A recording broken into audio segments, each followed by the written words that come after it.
नमस्कार। 5 मिनट्स अपने लिए में आप सभी का हार्दिक स्वागत है। आज हम हर्ब्स फॉर लाइफ की श्रृंखला में बात करेंगे लौंग के बारे में।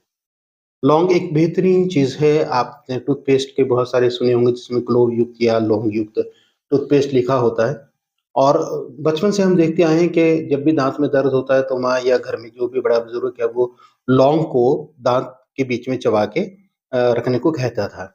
और लौंग का फ़ायदा भी होता है, दाँत दर्द में भी होता है, डेंटल कैरीज़ में भी, जिसे हम दाँत का कीड़ा लगना कहते हैं, उसके अंदर भी फ़ायदेमंद रहती है।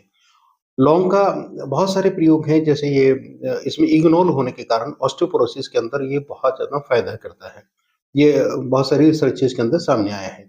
उसके अलावा ये डाइजेस्टिव है, भूख लगाता है, खाने को हज़म करता है। इनके अलावा हम 2-3 प्रयोग ऐसे बताएँगे जो अमूमन हम लोग नहीं करते हैं लौंग का प्रयोग। लौंग को आप सबसे पहले देखिए, जैसे मैंने कहा कि ऑस्टियोपोरोसिस में लाभ करता है। उसके अलावा ये डायबिटीज़ के अंदर बहुत लाभ करता है। शुगर को बहुत अच्छे ढंग से कंट्रोल करता है।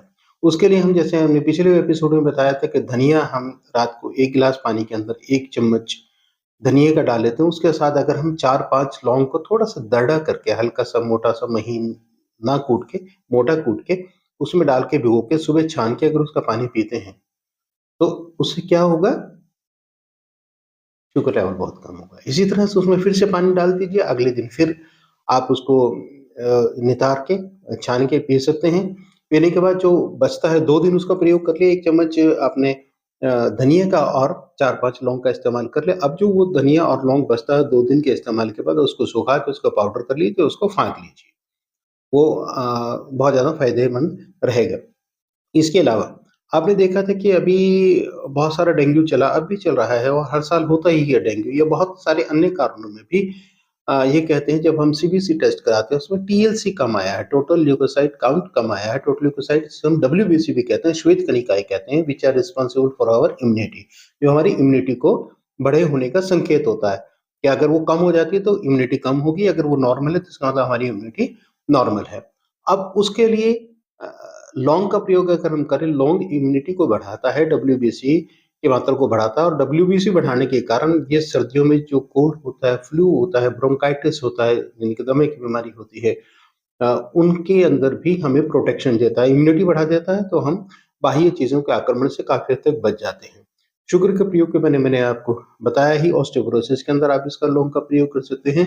और लौंग का प्रयोग, एक चीज़ का ध्यान रखें आप, जो बेहतरीन आप प्रयोग कर सकते हैं, हम में से बहुत सारे व्यक्ति सुबह ही खाली पेट तेज़ाब का कैप्सूल खाते हैं, उनके लिए बेहतरीन है, क्योंकि ऐसा पाया गया है कि स्टमक के अल्सर्स को भी हील करने में लौंग का बेहतरीन रोल रहता है, उसकी एक भूमिका रहती है।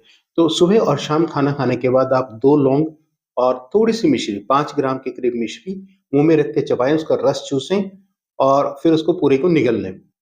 आप देखेंगे कि आपका डाइजेस्टिव सिस्टम कितना अच्छा हो रहा है। बहुत सारे लोगों को खाना खाने के बाद ब्लोटिंग हो जाती है, पेट फूल जाता है, उससे बेहतरीन इसमें आराम मिलता है। तो लौंग बेहतरीन एंटासिड है, स्टमक के अल्सर्स को हील करता है। तो आप लोग भी लौंग का प्रयोग करें, हमारे चैनल को सब्सक्राइब करें, शेयर करें, कमेंट्स भी करें। आपको कैसा लगा हमें ज़रूर बताएँ, तभी हम जान पाएँगे कि हमारी मेहनत थोड़ी-सी सफल हो पा रही है कि नहीं हो पा रही। हमारा मकसद सिर्फ़ इतना है कि आप अपना पैसा बचाएँ। बिना बात के बीमार ना हों और उसके लिए बीमारी के ऊपर पैसा ना खर्च करें। और अपनी रसोई में भी आपकी बहुत सारी चीज़ें, आपके एनवायरनमेंट में आस-पास, घर के आस-पास बहुत सारी ऐसी चीज़ें हैं जिनका आप प्रयोग दैनिक जीवन में करके स्वस्थ रह सकते हैं। आप सभी 5 मिनट्स अपनी लिए में जुड़े, आप सभी का बहुत-बहुत आभार।